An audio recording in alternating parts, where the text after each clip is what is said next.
오늘 삼국지연의를 얘기하기 전에 지난 방송에서 저는 삼국지 시대에 결정적으로 원인을 제공했던 게 그 당대의 유학자이자 황족이었던 자의 상소에 있다라고 얘기를 드렸어요. 기억하시는지 모르겠어요. 삼국지연의에는 유비를 황족으로 인정하는 첫 번째 황족으로 등장하는 자가 유원인데, 그 자가 그자라고 하는 얘기를 제가 왜 하는지 지난 방송에서 얘기 드렸죠. 오늘도 할 거예요. 그자가 황제에게 건의했던 내용이 지금 있는 영지왕제가 죽기 1년 전에 그걸 시행하게 되거든요. 이게 한나라의 정책적인 변화이자 삼국지 시대를 연 원인이에요. 그리고 이제 일어나는 사건들인 거죠. 황관이나 황건 따위는 째표되지 않는 정말로 한나라 분열의 원인이 이 상소에 있어요. 이후 그렇게 벌이된 동탁의 폭주가 나올 수 있었던 정책적 기반이 저 유원이라는 자에 의해서 펼쳐지게 돼요. 근데 우리는 이걸 몰라요. 황건만 때려잡으면, 황관만 때려잡으면이라고 하죠. 다시 한번 유원이라는 자가 황제한테, 지난 방송에서 설명드렸지만 제가 뭐 방송을 많이 보시는 분 방송을 하고 있는 게 아니라서, 저 유원이라는 자가 유비를 인정했던 첫 번째로 인정했던 유원이라는 자가 황제에게 무엇을 허가받았느냐, 그 상소 내용이 뭐였느냐. 지금 보면 이렇게 나라들이 있잖아요. 각 주에 그 주를 책임지는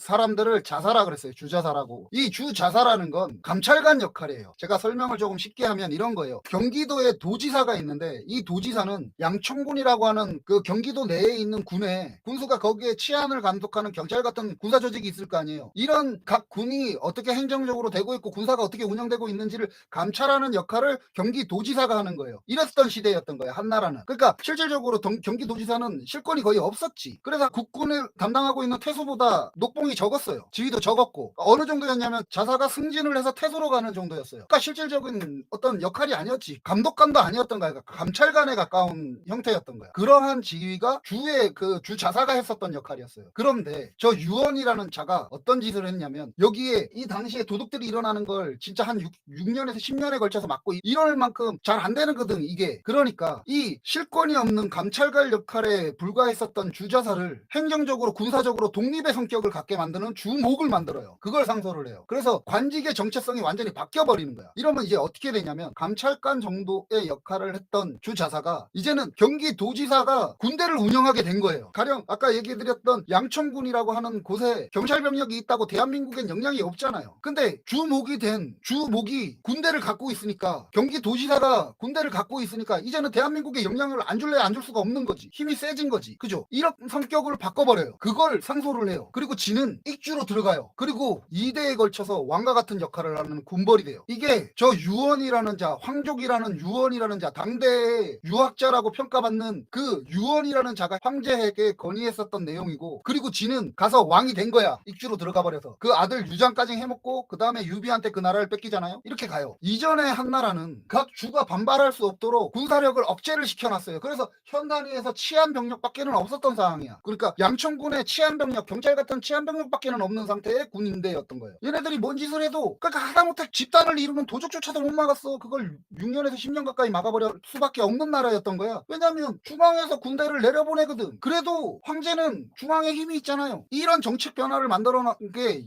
유학자가 한 거라니까. 그 당대의 지식인, 그것도 황족이 했던 거라. 그걸 영제가 받아들이면서 어떻게 되냐면, 영제는 그러고 나서 죽어요. 그 다음에 그걸 받아들이고 그게 시행해놓고 나서 그 타이밍에 운 좋게 병주의 주목이 된 자가 누구냐면 동탁이에요. 걔가 군대를 반납을 안 하고 있다가 이제 지가 주목되고 나서 군대를 합법적으로 기를 수 있으니까 그 군대를 가지고 들어간 게 동탁의 폭주라는 거죠. 이게 당대 지식인들의 실체예요. 잘 봐봐요. 이렇게 정책 변화가 됐어요. 이제 어떤 현상이 생기냐면 이거예요. 영제는 황건의 난이 있든 뭘 하든지 간에 민난이 일어나고 지가 매간매직을 하고 여자랑 뭐 할 거 다 하고 이러고 살아도 자기는 천수를 누리고 있는 나라였던 거야. 황제한테 실권이 있으니까, 군대를 갖고 있으니까 애들이 어떻게 할 수 없는 황제가 되어 있어요. 근데 당장에 지 아들 때부터 어떤 일이 생겨요. 중앙의 눈치 따위 보겠어요? 군대가 생겼는데? 그러니까 왕 따위는, 황제 따위는 모른다라고 하는 게 나오는 게 삼국지 시대였던 거예요. 그게 기주에서 기주목이 됐던 원소나 연주에서 연주목이 됐던 조조나 유주목이었던 유를 죽이고 그 자리를 차지했던 공손찬이나 형주의 목이 돼서 형주에서 스스로 왕처럼 행세했던 유포 등등이 이렇게 각 자가 군벌이 되는 거예요. 이것들이 싸우는 시기인가 삼국지였던 거예요. 이런데도 황관이나 저 황건이 한나라를 망친 원인이라고 말할 수 있어요? 그걸 기록했던 자들은 자기들에 의해서 정책 변화가 생긴다라는 거에 대해서는 얘기하지 않잖아요. 그러니 황건의 난이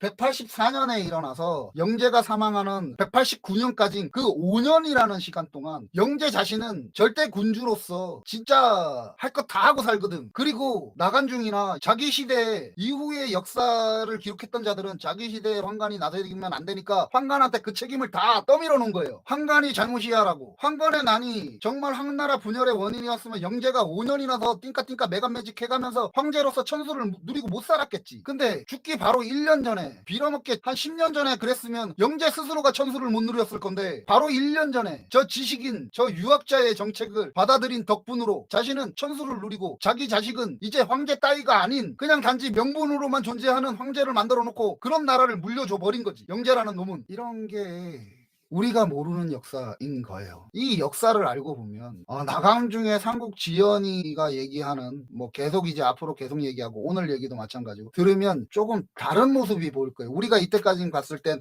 저 황간한테 휘둘리는 황제 저 불쌍해서 어떻게 하나 이런 식으로 봤다면 지금은 완전히 다른 형태가로 보이는 거죠.